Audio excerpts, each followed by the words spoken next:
In 1904, a white man made a major mistake. He stepped off the train in the Mississippi Delta and started causing a scene, a ruckus, shoving, acting like he owned the place. In any other town in the South, if a black man touched him, it was a death sentence. The rules were very simple. White man could do no wrong, and a black man had no power. But this wasn't any other town. It was Mound Bayou. The marshal stepped out in front of the crowd, and he was a black man wearing a press uniform and a badge on his chest that gave him the full power of the state. He didn't look down. He didn't ask for permission. He walked right over to the man and put his hand on the shoulder and told him that he was under arrest. Imagine the confusion on his face.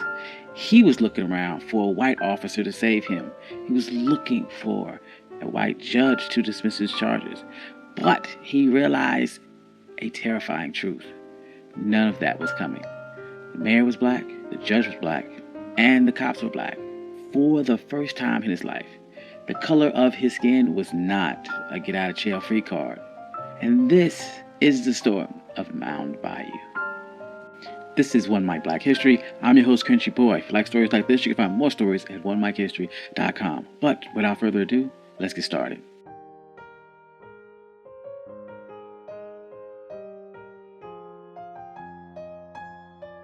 This wasn't a fantasy. It wasn't a movie.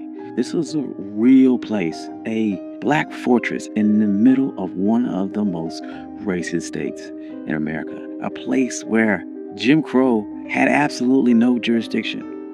People love to talk about towns that were burned, and you know some of the names: Tulsa, Rosewood, Wilmington, North Carolina.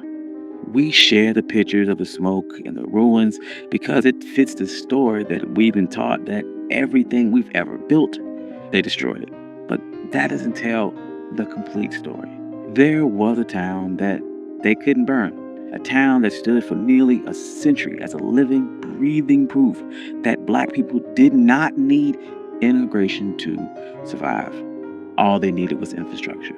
This is the story of Mound Bayou, Mississippi. And if you ever wondered what it looked like when a community stops asking for permission, this is your blueprint. So, to understand how a place like this could even exist, you have to go back to a bit of a paradox. You have to go back to a plantation called Davis Bend. Decades before the Civil War, there was a plantation owned by Joseph Davis, the older brother of Jefferson Davis, the president of the Confederacy. But Joseph Davis was different. He was a utopian socialist. He believed that if you gave enslaved people enough autonomy, they could produce more. So he set up a system that looked less like a labor camp and more like a twisted experiment on self-governance. Enslaved people had their own court system with their own judges and juries to settle disputes. They were trained to be managers. They learned how to keep complex ledgers, how to negotiate contracts with steamboat captains, and how to run a massive agricultural enterprise. Growing up in this system was a young man by the name of Isaiah T. Montgomery. He was more than just a laborer. He was a secretary. He was in the room where deals were being made. He saw the paperwork, and he learned the hidden language of capitalism. When the Civil War ended, Isaiah looked around at the chaos of Reconstruction and saw the violence rising. He saw the Ku Klux Klan forming, and he realized something profound. Integration was a trap. As long as black people lived under white jurisdiction, they would never truly be free. He didn't want to fight for a seat at the table. He was trying to build his own damn house. He knew that he couldn't just take the land. He had to make a deal with the system. So in 1887, he found a surveyor's map and pointed to a spot in the Yazoo Delta, a place that no one wanted. It was about 840 acres of nightmare. It was thick with timber, swamp water, and black bears. The mosquitoes were so thick that if you waved your hand, you'd catch a fistful. The Louisville, New Orleans, and Texas Railroad owned the land, but they couldn't do anything with it because no white settlers were desperate enough to clear it. So Isaiah Montgomery put on his suit and went to the railroad executives and made them a business proposition. He said, "You have a railroad going through a useless swamp. Sell it to us. We'll clear the trees, we'll drain the water, We'll plant the cotton, and we'll turn your empty tract into a gold mine. The white executives simply saw dollar signs. They thought they were taking advantage of a desperate people. They had no idea they were funding a fortress. Montgomery would purchase the land for $7 an acre. But here's where the genius part came in, and the part that changed history. He set up a charter for the town. The policy included that the land in Mound Bayou could only be sold to other black folks. Think about that. He used the exact same restrictive covenants that white neighborhoods like Levittown used to keep us out, but he flipped that weapon. He used it to keep the oppressors out.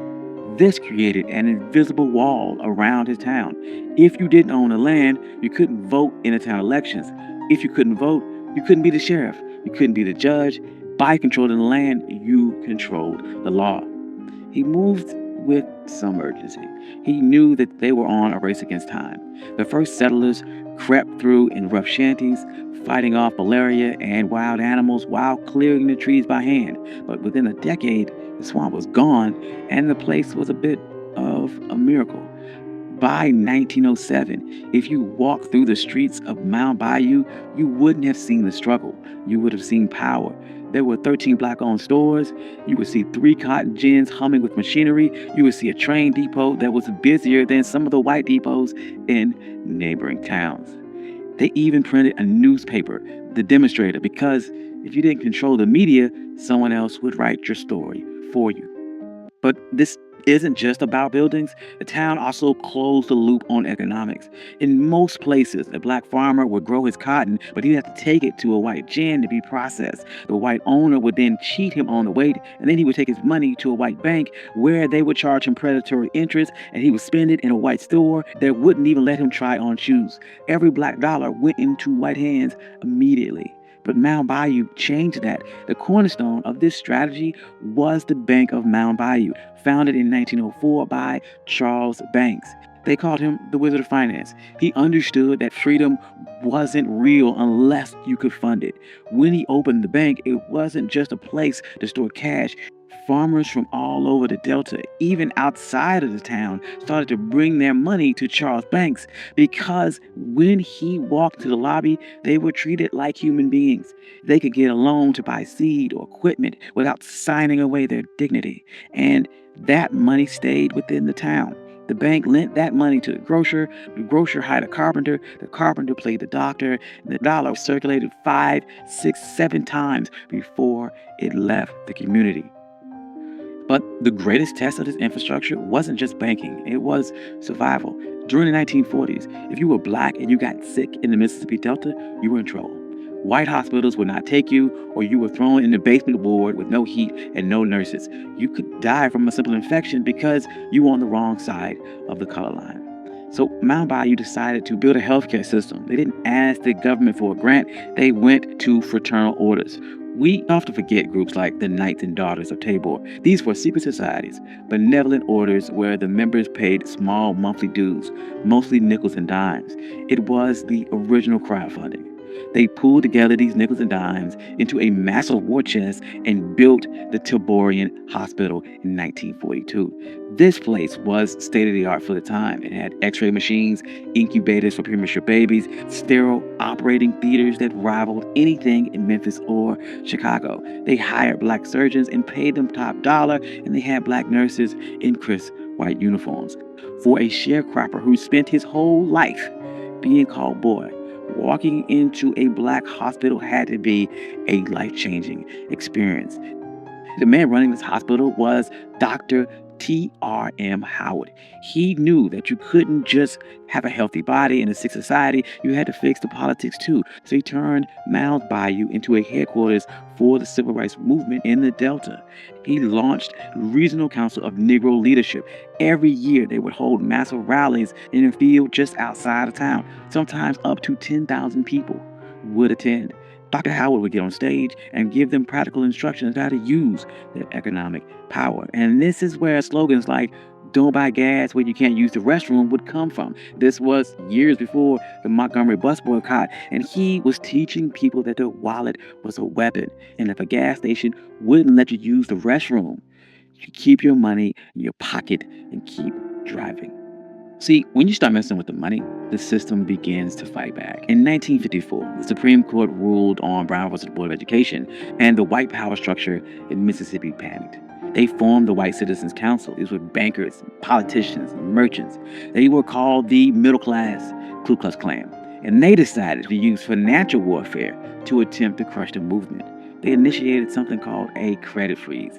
They made a list of every activist, every member in NAACP, every person who dared to speak up. And they called banks and they said to call in your loans. Suddenly, black business owners had 24 hours to pay off debts they thought they had years to pay. Farmers went to buy seed and were told that credit was no good. Sharecroppers were kicked off their land. They tried to starve the movement into submission. And this is where the infrastructure of Mound Bayou saved the day, because Dr. Howard and his lenders didn't have to beg for mercy. They could look at the map and they organized what they called an anti-freeze fund. They reached out to the Tri-State Bank of Memphis and other black-owned institutions, and they moved massive amount of capital into the Delta. When a white bank called in a loan on a black activist, Dr. Howard could step in and say, "We will take on that debt." They would pay off the white bank and refinance the loan for the black institution. This kept storekeepers stocked, this kept mortgages current, and this kept black trucks moving. But these type of efforts don't make headlines. It wasn't a march. It was a wire transfer. That wire transfer saved the movement. It bought them time. And in a long war, time can be the most expensive commodity. This black fortress protected people in ways that went beyond money. When Emmett Till was murdered just a few miles away, the trial was a dangerous farce. Black reporters and witnesses were threatened with death if they testified. Where did they go? They went to Mound Bayou. Dr. Howard turned his home into a command center. He set up an armed guard. He had a safe house. Mamie Till Mobley, Emmett Till's mother, even stayed there. They would drive them to the courthouse every morning to face that horror, and then drive back to Mound Bayou at night to sleep in the only place where the sheriff couldn't let the lynch mob in. And this brings us back to the image of that sheriff on the train platform that we began with. Now, what you need to understand is that what happened in Mound Bayou wasn't magic. It wasn't a utopia where everyone got along perfectly. It was a real place with real issues, but it was a proof of concept. It proved that poverty and chaos that we saw in other places wasn't natural. It's engineered. And when you remove the artificial weight of white supremacy, when you allow black people to own land and control the bank and police their own streets, we didn't just survive, we thrived. We built hospitals, banks with surplus capital. We built towns that were safe, clean, and more prosperous than the white towns that were attempting to destroy us. And Mound Bayou is still here today. It's smaller. The highway system bypassed it, and the economy changed, just like it did for a lot of small rural towns and for a lot of black businesses. But the most important thing about Mound Bayou isn't how big it is today, it's that it never burned. Unlike Tulsa, unlike Rosewood, the mob never came from Mound Bayou. They couldn't. Infrastructure was too strong. Ownership was too absolute. They had built a wall of deeds and dollars that hate couldn't climb over. So the next time that someone talks about trauma porn and that it's just an endless cycle of us building and destroying, you can tell them about the black town that was built in the swamp. Tell them about the sheriff who arrested a white man. Tell them about the bank who fought a credit freeze and won. And tell them that we didn't just survive the system. When we wanted to, we built a better one. Thank you. I'm your host, Country Boy. This has been One Mic Black History. If you like stories like this, you can find more stories like this. OneMicHistory.com. I also have a Substack. I would love to see you there. I post articles every single week, and I post notes every single day. I'd like to thank all my day ones and my financial contributors. I love every single one of you. Without you, none of this could be possible. Peace.